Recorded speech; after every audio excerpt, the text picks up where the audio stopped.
Someone 6'9" shouldn't be able to move like I can. I defy every law of gravity. Boxing is one of the most popular sports worldwide, so we try to answer the big question among its fans: who is the best boxer? You've either got it or you've not. It's not fair. It really isn't fair that I move like I do. The reflexes, the slipping, the sliding, the awkwardness, the ability to box both ways. I'm a natural, gifted talent. He boxes like a middleweight or a welterweight, a small guy, but he's the biggest guy in boxing. And for him to be able to do those things on that level, with his size, his weight, being able to punch, and being able to keep those kind of things up for 12 rounds, it's incredible. With all the different weight classes and belts, it has watered down the glory of being a champion. Now being a world champion is just not enough to be listed with the greatest boxers. Fighters thrives to be undisputed to solidify the evidence of being the greatest of all. Tyson Fury is the closest man in the heavyweight division to achieve it so far. From the roots to the treetop, today we take a closer look on the Gypsy King Tyson Fury, in our new The Fighter's True Story documentary. Welcome back to Boxing Stars. Please subscribe, like and comment to help our channel. Thanks. For my money, he's the B, the end, the alpha, the omega in boxing. That's my son. And he's proved it. It's not just me saying it. He's done it. He showed the world what he can do under pressure.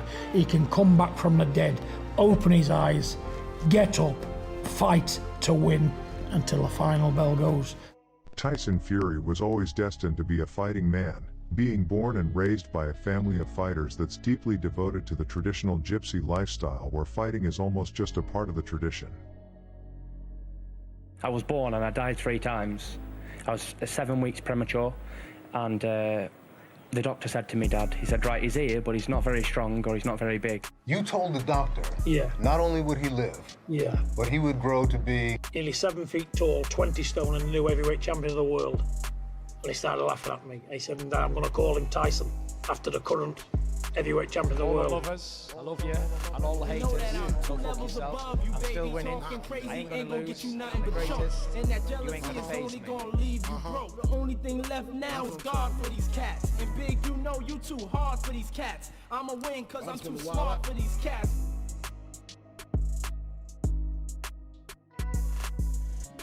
At the age of 10, Fury began boxing. It was easy for Fury to receive the much-needed training because his father formerly boxed professionally. Not only that, influence also came from his family background, a long lineage of bare-knuckle fighting in UK and Ireland. You can hit him behind the back of the neck, and you can hit him in the kidneys. That she's gone with a dark-eyed gypsy. Oh. My great-grandfather, Bartley Gorman I, was born in 1836. Bartley Gorman II was my grandfather. Then his son, Bartley Gorman III, was a champion of North and South Wales, Gypsy. And Bartley Gorman IV, he didn't fight, he was a great lover.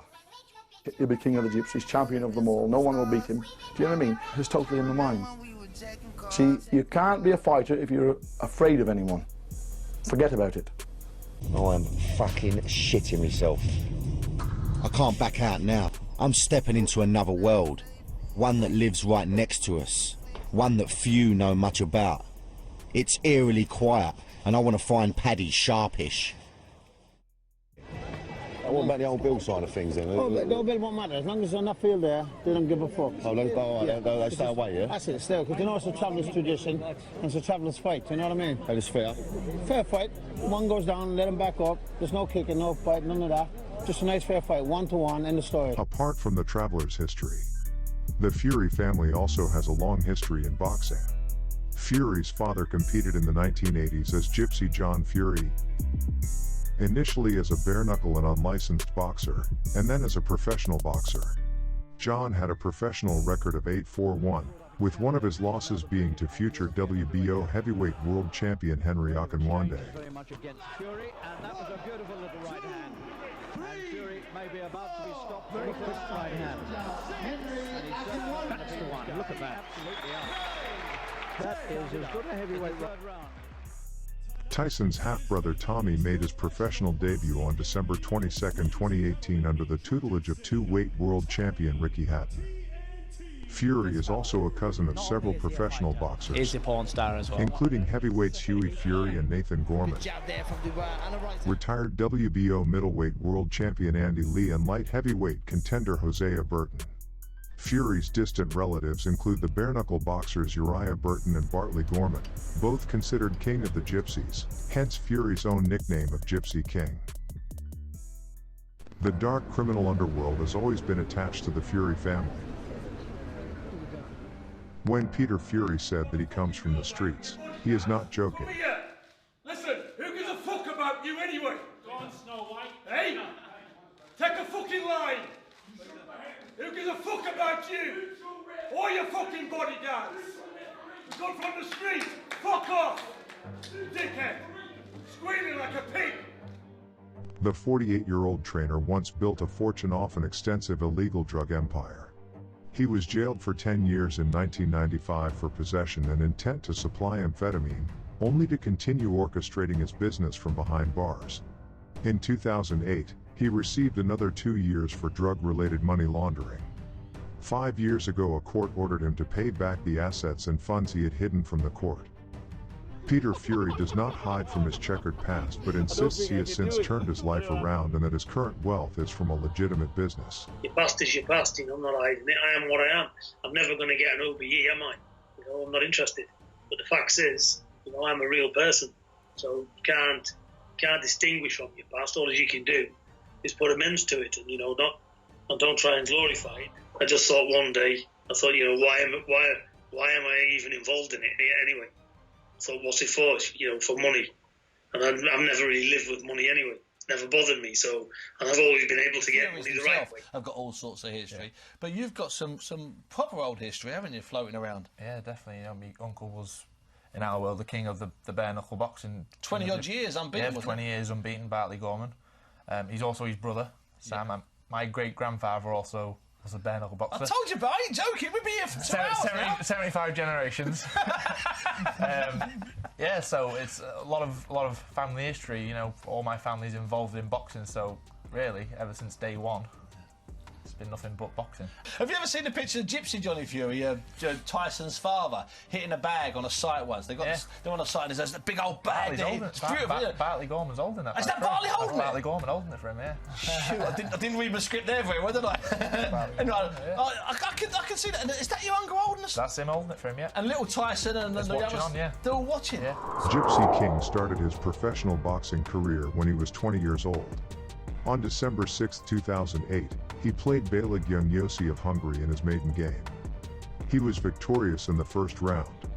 He fought more times, all of which he won. Tyson Fury's most excellent highlight in the Unified Heavyweight World Championship was his fight with Vladimir Klitschko.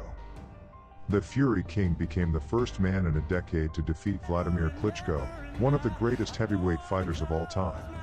Against all odds, Fury not only beat Klitschko, but he also dominated him. I've never had a feeling like it before or after. Nothing can compare to that, because it was a dream come true. It was the ultimate win against a formidable 12-year reigning champion. And he moved a mountain. And the greatest feeling of all when he proved all his people wrong. We have the new unified heavyweight champion of the world, Mr. Tyson Fury. I got out of that Vlad fight, I never had a mark on me, and I was back in my hotel room and thought, I've just been 12 rounds with a so-called super champion. Wow. I feel great. I could have done another 12. You don't like it, change the station. You don't like it, don't take photos. You don't like it, don't print it in your newspaper. Do I care? Not really. He trained with Emmanuel Manny Stewart, an American boxer, trainer, and commentator for HBO Boxing, but his title was stripped from him after 10 days since he did not comply with the fight's contract requirements. Gypsy King was scheduled to face Klitschko in a rematch in his homeland. Gentlemen, together, face to face. First press conference since pre-Dusseldorf when you sprung the big upset. How does it feel coming into this as champion of the world? Doesn't feel any different to what I did when I wasn't champion of the world, to be honest. When Vlad was a champion, it felt the same as when I was a champion. It's all irrelevant to me, all that stuff. Belts, titles, status. Doesn't really mean anything, does it? Fury, by contrast, tested positive for the anabolic steroid nandrolone in 2015. He was banned for 2 years retrospectively in December 2017. Picture with you guys. Come on, that's enough photos. Yeah. I'm still the same Yeah. OG as I was yesterday. At the time the positive test was revealed, Fury denied knowingly taking the drug, and later claimed it got into his system because he ate uncastrated wild boar. The Gypsy King detailed just how dark his depression was, which was fueled by alcohol and drug use, and opened up about his suicide attempt. Leading to the second Klitschko fight is when Tyson Fury really was falling to the path of mental breakdown. I was in Holland training for the rematch, and I was running up on heavy terrain, and I went over on my ankle, sprained my ankle quite badly, so we had to postpone the fight. And but by the time I was off, like say 3 months, getting his ankle right and all that, I just didn't want to do it anymore, if you know what I mean. On you. You let a fat man beat you. Can't stand it. So, you know, a fat man's beat him and relieved him of all his belts. I don't take boxing seriously, as you can tell. I didn't have the desire. The fire wasn't burning no longer to fight. And I was suffering with depression the whole time. Even in training camp, before I sprained my ankle, I was depressed as depressed could be on a daily basis. Klitschko, you're getting knocked out, you fucking prick. Fuck off now. Unless you've experienced what I'm saying, it's sort of impossible to understand where I've been or where I've come from. And it just went from bad to worse. I hate the drink heavily on a daily basis. I hate the drugs. I was out all night partying with women of the night and not coming home, and you know, I didn't care about boxing, I didn't care about living, I just wanted to die. Usual. Very vocal and very ill-dressed. What was the reason for me to keep boxing? I didn't want to box. I hated boxing at that time. So after that, I never had no purpose. All I've ever done in my life is box. If I don't train now for a week, I cannot wait to get in the gym and train. If I don't train for any longer than a week, I'm depressed completely. For me, the boxing side is just it is what it is. It's just a fight. But the most important thing for me is keeping in shape. If I stay in shape, then I'll be depressed-free forever. The boxing world has had its fair share of nefarious characters. A look into Don King's past could make anyone shudder. Understanding each other with the word R-E-S-P-E-C-T, respect. One current figure allegedly has a shady past. Tyson Fury's advisor, Daniel Kinahan, is suspected of being involved with illegal activities. Let's look at the alleged crime lord, his relationship with the heavyweight champ, and what role he'll play in boxing moving forward. In February 2016, a gang of 5 burst into the Regency Hotel there were 6 in North men Dublin in the hit during squad, a boxing some of weigh-in. them dressed as a 3 were police disguised tactical as unit. members of the Emergency Response Unit. They tooled up and dressed themselves for war. One was wearing a flat cap and another was dressed as a woman. They entered the venue and opened fire. Their intended target was international crime cartel boss Daniel Kinahan. It's alleged the man dressed as a woman searching the venue for Daniel Kinahan is Patrick Hutch, a nephew of Jerry the Monk Hutch. Daniel Kinahan managed to escape out the back of the venue, but key Kinahan gang member David Byrne was not so lucky. The 34-year-old was fleeing the weigh-in with everyone else when one of the armed men recognised him and shot him in the hotel lobby. He crawled to the reception desk and a second gunman fired more bullets into him, finishing the job. The father of 2 was shot up to 6 times. The gang fled the scene within minutes. Their mission to kill Daniel Kinahan had failed. Christy Kinahan's eldest son hid behind a car before making good his escape. I see him there, maybe 6 meters from me, and then I see like this, and then I see the gun at the back, and then I go, and I hear boom, boom, boom, boom. Shots getting let go behind. On one side, there's Jerry Hutch. The man they call the Monk is far from saintly. He's thought to have masterminded the 2 biggest armed robberies in Irish history. Mike Tyson might say the toughest white man on the planet. That's only in the boxing ring. Outside the boxing ring, there you go. On the other side, Christy Kinahan, an Irish drugs baron with convictions in 3 countries. Now based on the Costa del Sol, Kinahan has built one of the top criminal empires in Europe. He speaks 4 languages, has 2 university degrees, and flies across the continent by helicopter. A bloody feud between the Kinahans and the Hutches organized crime groups has reportedly led to the deaths of 18 men in Ireland and Spain over the last 10 years, according to Paul Reynolds, the crime correspondent at Ireland's national broadcaster RTE. The gangland conflict was largely a one-sided slaughter, with the Kinahan cartel coming out on top, according to award-winning crime journalist Nicola Tallant.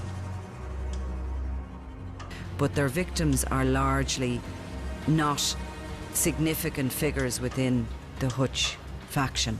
We have had friends, we've had nephews, relatives, people who are very small-time criminals are not involved at all. They've all been easy targets by and large. There is no suggestion that Fury is linked to criminality. It's a wipeout, and it's a narco-terrorism to take over the entire criminal network. Their business is the business of death, and it's a lucrative business of death.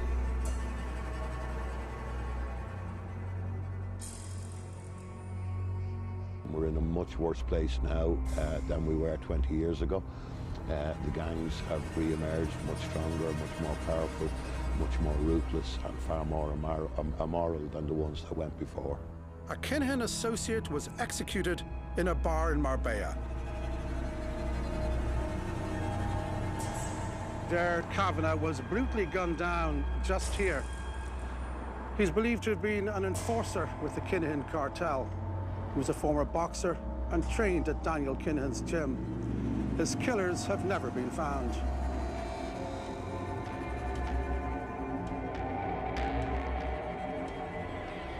It's thought that Kavanagh was trying to set up a rival drug business when he was killed. Jimmy, this is a difficult question, but if police have lost the battle, did Veronica die in vain? This was the woman who dubbed Gerry Hutch the monk, the Irish journalist Veronica Guerin. A 37-year-old investigative reporter, she confronted the crime lords and paid with her life. She's immortalised in a movie starring the actress Kate Blanchett. It was 1996 when a gunman on a motorbike shot her dead when she stopped at traffic lights. Everyone in the Republic of Ireland remembers where they were when they heard that Veronica Guerin had been murdered on the Naas Road. With journalists again under threat, her brother Jimmy says police have lost this battle. Kinahan has previously denied that he is a criminal. For me, the media manipulates everyone. They create the reality for people for the future. In 2016, Daniel Kinahan moved to Dubai. 2 years later, MTK moved its headquarters here too. If I'm this bad person, look at the things they wrote about. The Irish police think the Kinahan family are now running their drug cartel from Dubai. The illegal drug trade is worth approximately just under €1 billion in the Irish economy alone. So someone out there is controlling €1 billion worth of drugs. I grew up the way I grew up, and like I said, I'm not going to say I was an angel, but I'm proud of where I was brought up, and I'm proud of how I was brought up, and what I've thrown things into now. I want to just turn everything into a positive, and I want to help people too. Quinn, a childhood friend of Daniel Kinahan, was once close to his victim Gary Hutch, and he had strong links to the Kinahan cartel. And the government came under pressure to intervene. Reports that Irish political figures call Kinahan a criminal and gang lord. Neil Richmond, affiliated with the Fine Gael party, said that Kinahan is a part of Ireland's most famous criminal outfit. The Prime Minister himself has condemned him in Parliament. Two attackers opening fire on the father of one before they fled the scene. It is, at this particular point in time, Taoiseach, out of control. And I'm going to put it to you, Taoiseach, do you accept my point about the multidimensional nature to this? It's not just one issue on its own, but it needs, and I ask you, it really needs the government to take a specific, focused, out of the normal response to the North Inner City area, to free the people there. In Irish High Court proceedings that did not focus on Kinahan, the alleged crime lord was accused of leading a gang known as the Cartel, which is a highly lucrative organized crime outfit. All the young fellas will be flocking around. Rumor has it that Kinahan and his brother Christopher managed the cartel's criminal enterprise. This came out in a never-published 2019 Irish High Court ruling, according to the Irish Times. High-powered firearms have been uncovered during various operations targeting those involved in the feud, and over 3,000 rounds of ammunition have been seized. And in March this year, Gardaí swooped on a group of Kinahan gunmen as they prepared to carry out a hit on Jerry the Monk Hutch's brother Patsy Hutch. This is a dispute between two families, and it's a vicious, murderous dispute. And I don't think that I can stop that. But I think that from the government point of view, we can provide the resources and the wherewithal that the Commissioner of the Gardaí needs to have her forces deal with this in the way that they have to. It's important to note that Kinahan has not been convicted of any crime. He's rumored to be something of a mysterious figure with suspected ties to gang activities. These papers wrote me, I supplied these guns to these rebel kids in Africa. I had $1 billion worth of cocaine, went through America. Come on, if this really happened in America, I'll be in America now. But what does he have to do with Tyson Fury? Is what is generally known or generally accepted is that Daniel Kinahan played a massive part in getting Tyson Fury out of the darkness that he was in. And I'm in this position, 25 stone, 6'9", 29-year-old. And offering him a route back to the sport of boxing. Daniel Kinahan recommended Tyson Fury sign with MTK. But because of all the bad publicity that lingers around MTK Global and the Kinahans, there's been a lot of bad publicity. So it's, okay, the initials have had to change, the name of the company has had to change, but it's, everyone knows that that's the same, we're the same people that were behind MGM. Fury has took a step back from them in the public eye. Tyson Fury has since signed with Queensbury Promotions under promoter Frank Warren, but it is still unclear the status of Fury and Daniel Kinahan's business relationship. This year we witnessed Tyson Fury visit Dubai, and he was accompanied by the man himself, Daniel Kinahan. It's hard to believe Tyson has cut all ties in business with MTK and Kinahan as he helped the world champion get back to boxing and elevate his career to heights much larger than it was before.